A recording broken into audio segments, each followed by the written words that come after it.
Hello there, Wildcats. Miss Ray-Budman here with a little video lesson for this week.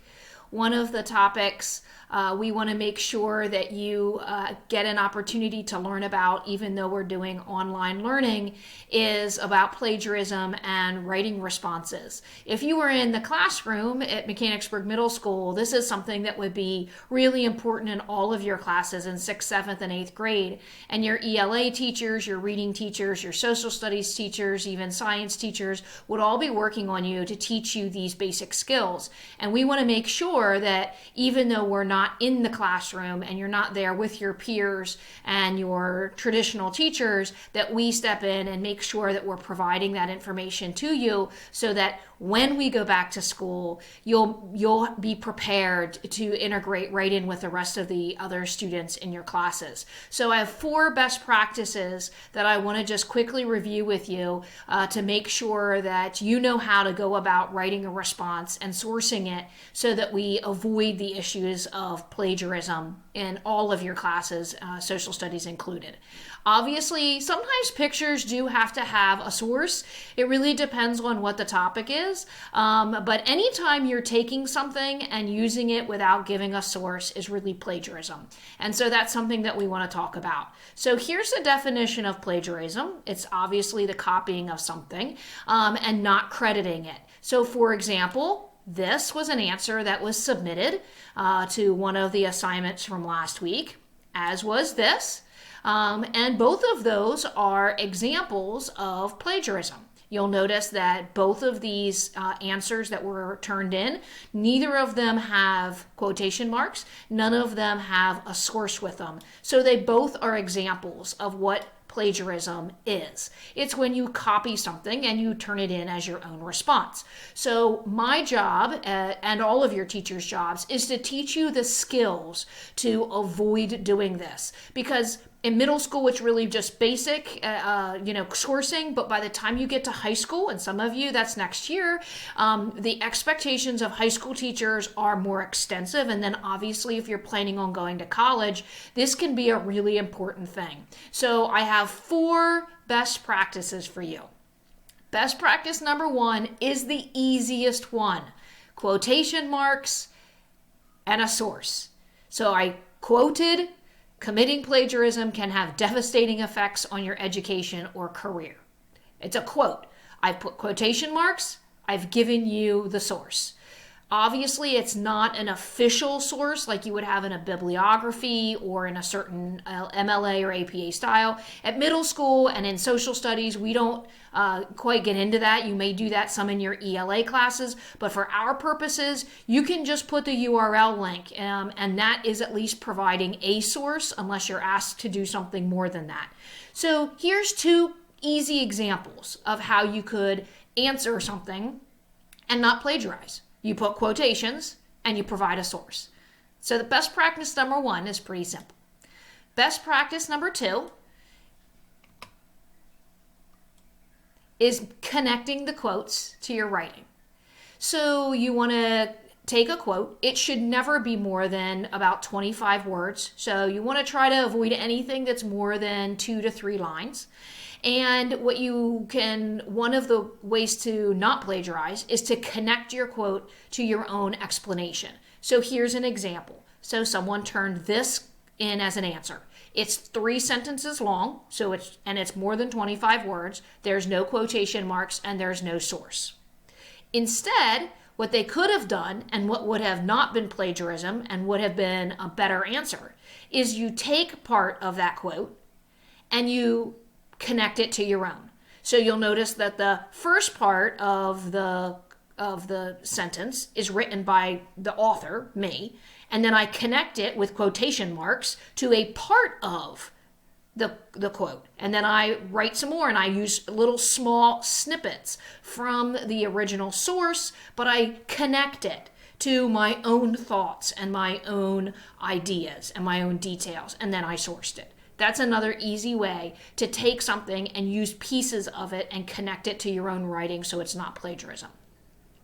Best practice number 3 is you want to make sure you limit the number of quotes. While it's not really plagiarism if you've quoted it, it's not really your answer, and your teachers are not going to give you credit if you turn in something that is all quotes, because it's not really then your answer.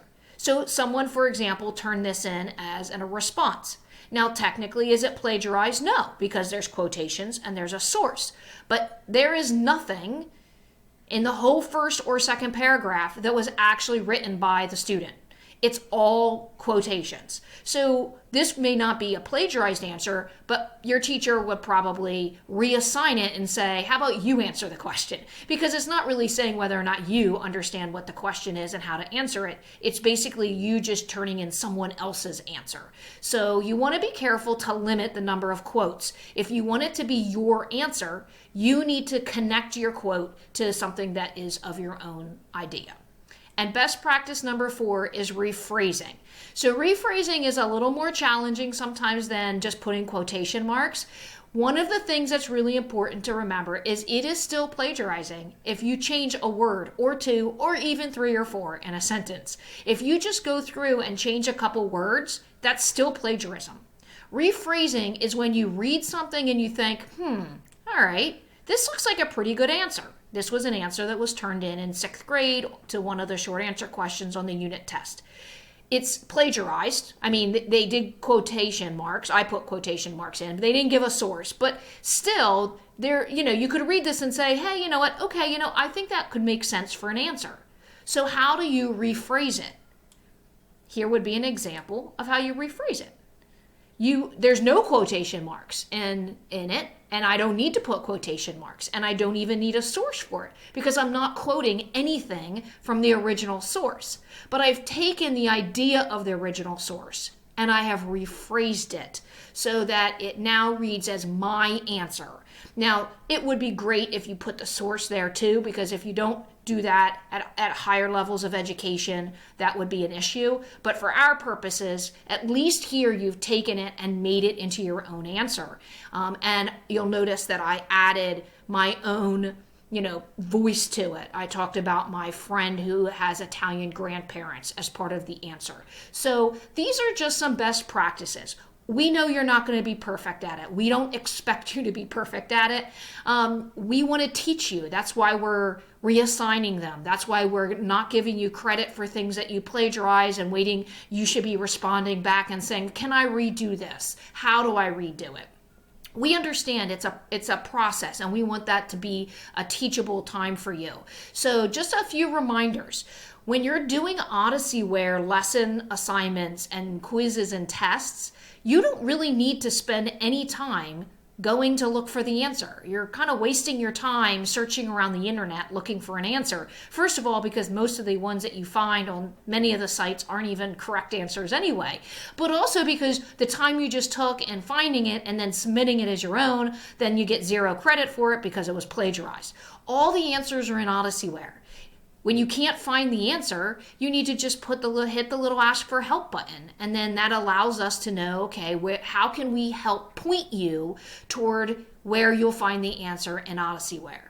The expectation is you don't need to go out and do research. It's all in your lessons. You just need to find that information in the lessons. Rephrase it, reword it, and explain it in your own voice, and that would be great.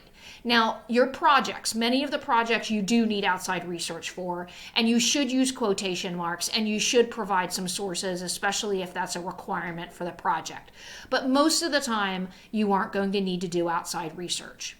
So when you turn in a plagiarized answer on a quiz or on a test or an assignment or on a project, you're going to get 0 credit. And then I might reassign it. I've reassigned some to students who have reached out and said, hey, I want to be able to fix this. Can you show me how to fix it? And then we fixed it, and they got an opportunity to do that. So just keep in mind, we want to keep teaching you like we would be if we were in a classroom. So if you're lost, If you're not really sure what to do, please ask. And I would be happy to help you with it. And so these are just 4 short little, reminders to you about how you can use these best practices to avoid turning in answers that aren't yours, that at higher levels of education you would receive no credit, and you could actually be kicked out of classes in college for plagiarism. So we want to be careful and make sure we're using this as an opportunity to teach you how not to do it, and to get into the practice of using quotation marks, sourcing, and rephrasing. So if you need anything, hey, give me a shout this week. You guys are doing a great job. I hope you enjoyed the weekend. I hope your week is a good one. Stop on in office hours and see me if you need anything. Take care, guys. See ya.